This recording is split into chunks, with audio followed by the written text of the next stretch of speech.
I recall that in 2023, Uneb informed us that the PLE was not interrupted by the weather in most parts of the country in 2023, despite the fact that it was a rainy season. This is not a mere coincidence, and I want to thank God again for that also. Now, with regard to Uneb's undertaking in 2024, we were all aware that the year would be quite unusual, as it would involve holding another UCE examination for those learners who had previously used the old lower secondary curriculum and were repeating UCE to see if they could improve on their previous performance. In addition to that, 2024 was the year that we conducted the first UCE examinations for the pioneer cohort of the revised lower secondary curriculum. So I want to thank God and thank Uneb for a successful end of cycle examinations and the season, as evidenced by what we have heard from the statement of release of the 2024 PLE results. I must also say that I'm pleased with the theme. The theme, as you heard from Mr. Odong, in quotes, embracing security and holistic assessment of learners in a dynamic environment, unquote. That Uneb chose, that's the theme that Uneb chose for this examination season. The security of our examinations at all stages of development and administration is extremely important to guarantee results that are credible. It gives an assurance to us as a country and beyond that our certificates are a result of a valid and reliable process, hence enhancing their acceptability. This theme also underscores the holistic assessment of the candidate. Furthermore, as you have heard from the Executive Secretary's statement, for the first time, Uneb looked at whether the learners had attained mastery of knowledge and skills in the subjects they study. Assessing for the mastery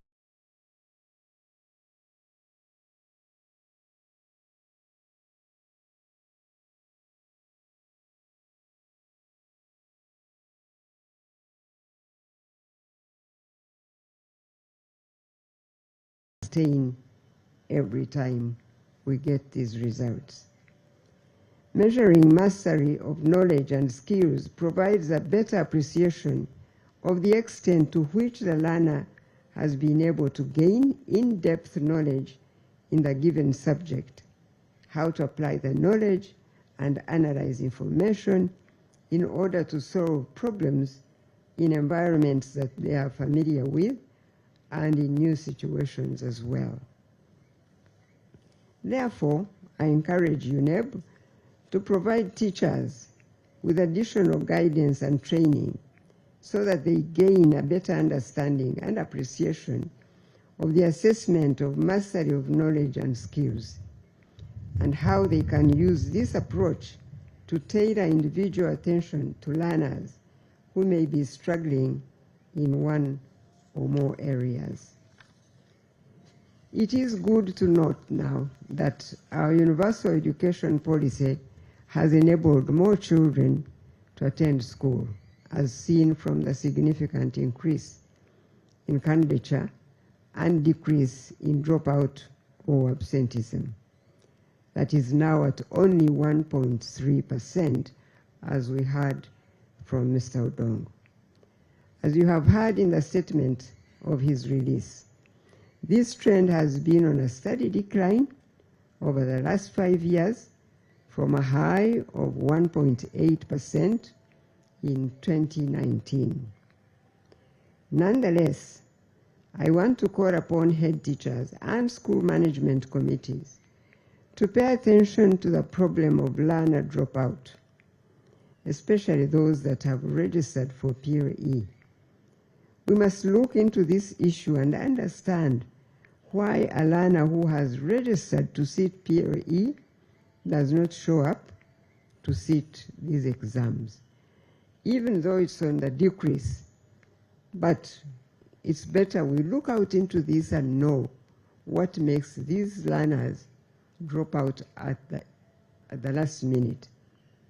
So I'm pleased that during yesterday's briefing on the release of these results, the PS of the Ministry of Education and Sports committed to comprehensively look into the list of the local governments and schools from which the 1.3% dropped out, or the dropout occurred, so that we can at least know going forward what the problems are. I think all of us here and those listening to us through the various media channels appreciate that any school dropout is an undesirable state. And there are those issues that the government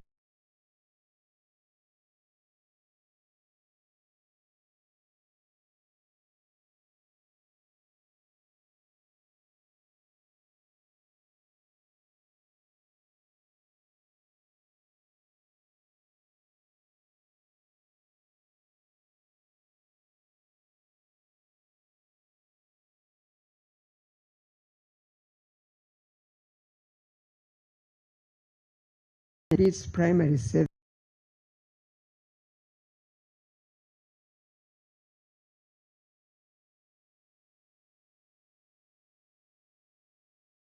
caring and empowering families to support learners by reinforcing the learning attained in school. Otherwise, the expectation that schools or the education system should shoulder the entire responsibility of learning and grooming children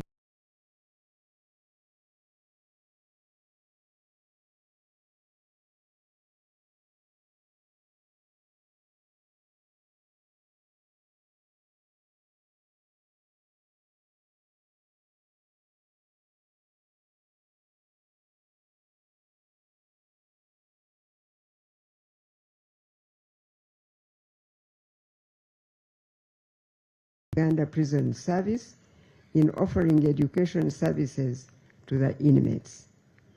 This has been happening at Ruzira, we know now, for some years, but Uneb has extended the opportunity to inmates at Mbarara prisons as well. This is commendable because the time an inmate spends in prison should also be used for education, which is an important aspect of the process of personal transformation and character correction, so to speak. I applaud the efforts Uneb, the Ministry of Education and Sports, as well as all the other stakeholders have put into increasing access to education opportunities for children with special education needs. Not only has the enrollment of this category of learners been increasing, but as you have heard, more of them are also sitting for the end of the cycle examination at primary 7 level. As was stated by Uneb, the 2024 PLE performance was overall better than the previous cycle, even though the proportion of learners that got Division 1 reduced. The encouragement I have for all those that pass PLE is that there are various opportunities for post-primary education in secondary schools as well as technical education. And to those learners whose PLE results have not met their expectations, I encourage you, I encourage your families to persevere and give PLE another try. As I stated before, last year, learners repeating P7 in UPE schools are still eligible to benefit from the capitation grant. So nonetheless, for parents who may want to consider a career in technical education for their children, I want to encourage and motivate them to aspire to complete at least O-level. As I said before, this is because lower secondary education is vital in getting learners grounded in basic knowledge of the natural sciences such as physics, chemistry, biology, mathematics, and other earth sciences that are vital as foundational knowledge, especially in technical education. So please do not limit your children's aspirations to merely completing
It is unfortunate to learn that some school directors and their head teachers provided direct assistance to the candidates in the examination room.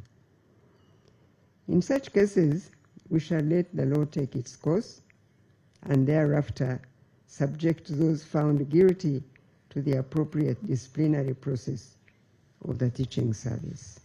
It is unfortunate to hear incidences like that still happening in our schools.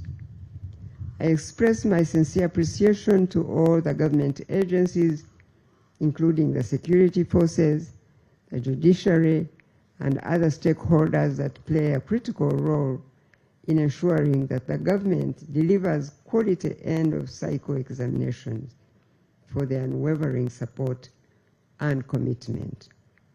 Thank you once again to Uneb, the board, and your secretariat under the leadership of Professor Obua and Mr. Odong for presiding over a successful 2024 PLE examination season. May God bless you, really bless you.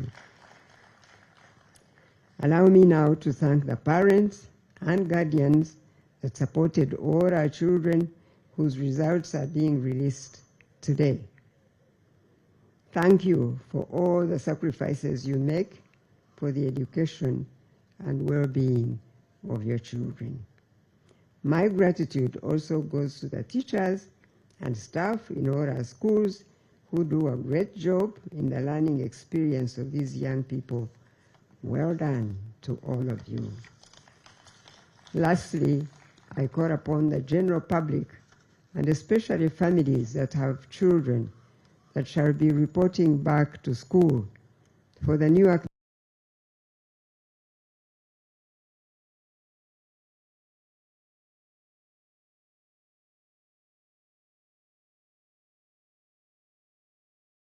working together with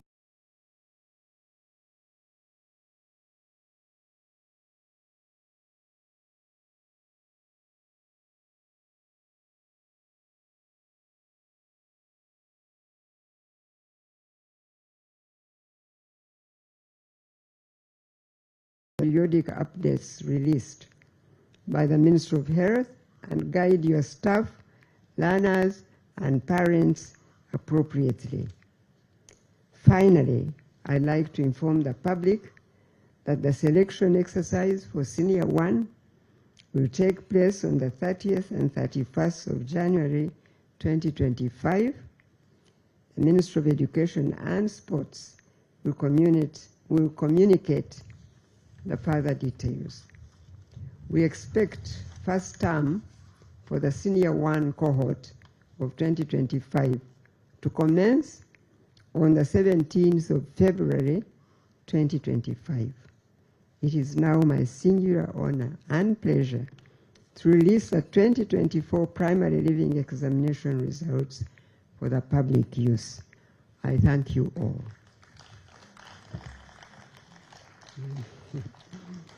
As once again, here we are, 2024 PLE results. God bless you all, and God bless Uganda.